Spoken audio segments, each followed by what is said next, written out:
topic natin ngayon. So, 13 years na akong OFW dito sa Canada. Walang asawa, walang boyfriend, at walang anak.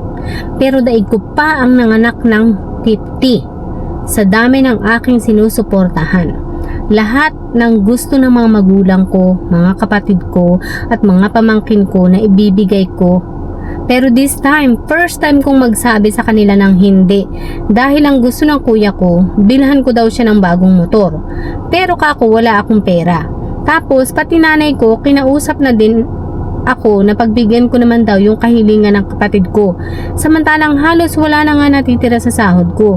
Masyado nang halata na ang gusto lang nila sa akin ay pera. Kumustahin ako, wala akong narinig mula sa kanila. Kaya gusto ko na lang sana magpanggap na patay na para matapos na ang lahat. Palitan ko ang phone number ko at gawa na lang ako ng panibagong FB para naman maging payapa na din ang buhay ko. Malalaman ba kaya nila na magpanggap lang akong patay? Pa-advise naman po. Diyos ko. Hindi mo naman kailangan magpanggap na patay ka. Talagang diretsahin mo lang sila. Kailangan mo lamang sa kanilang sabihin ang lahat. Maging direkta ka sa kanila. Kasi ganyan din ako noong una. Diyos ko. Grabe din yung paghihirap ko sa nanay ko dahil nga talagang ganyan din yan kumakademand sa akin. Talagang akala mo may ini-invest sa akin. Samantalang ang ini-invest lang naman niya sa akin ay yung pinagbuntis ako ng hanggang 9 na buwan nang hindi handa, 'di ba? Tapos, well, kahit paano naman nakatira ako sa kanila ng hanggang elementary grade 5 ganyan. Pero dahil nga hindi na niya kaya na buhayin ako, yun. Kaya nawala na ako sa poder niya. Anyways, nagsimula akong mag-set ng boundaries kasi talagang hindi sinig. Kahit anong sabihin mo, kahit anong paliwanag mo, para bang alam nila at hawak nila yung kapirahan mo. Kaya alam nila na kumikita ka ng ganito, kumikita ka ng ganyan. Kaya talagang diretsahin mo sila. At kung hindi pa rin, alam mo, i-block mo lang. Hindi mo kailangan magpanggap na patay. Ka na lang, i-block mo na lang, ganyan. Hindi ikaw ang kailangang mag-adjust, okay?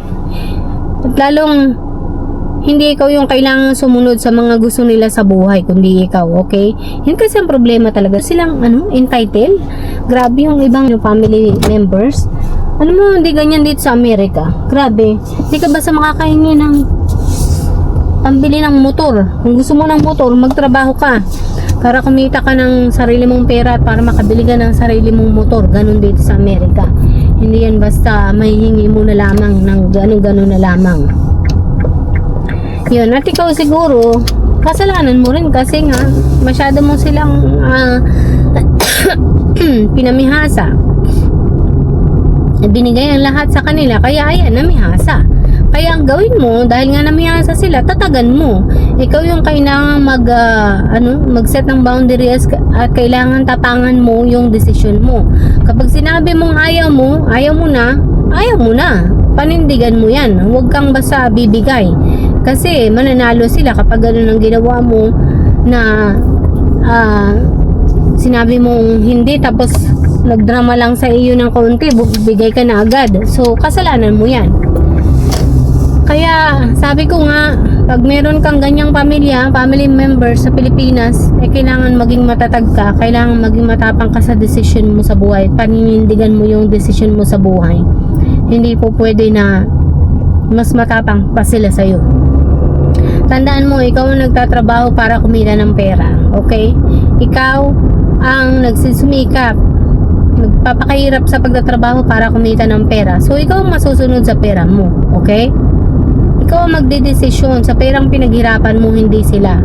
Ganyan na natulungan mo na pala sila, tapos wala namang mangyari, I feel you. Diyos ko, ganyan ako sa nanay ko, Diyos ko. Ginawa ko ng lahat. Dahil ko pang merong anak. Alam mo yun, anak na hindi na lumaki, hindi na nag-mature sa buhay. Yun ang pakiramdam ko sa nanay ko. Dahil kahit anong turo mo sa kanya, tinuruan mo siya na ganito ganyan, ganitong gagawin mo. Kailangan magkaroon ka ng sarili mong income para hindi ka nakaasa sa mga anak at para hindi rin nahihirapan ng mga anak. Kailangan hindi matutong gumawa ng sarili mong pera. Ito ang pera pang negosyo. Ito ang pera para magnegosyo ka ng sarili mong pera. Sabi ko sa kanya, para mapalago mo yung sarili mong pera. Sabi ko sa kanya ganun. Mas madali kapag ikaw ay may sariling pera.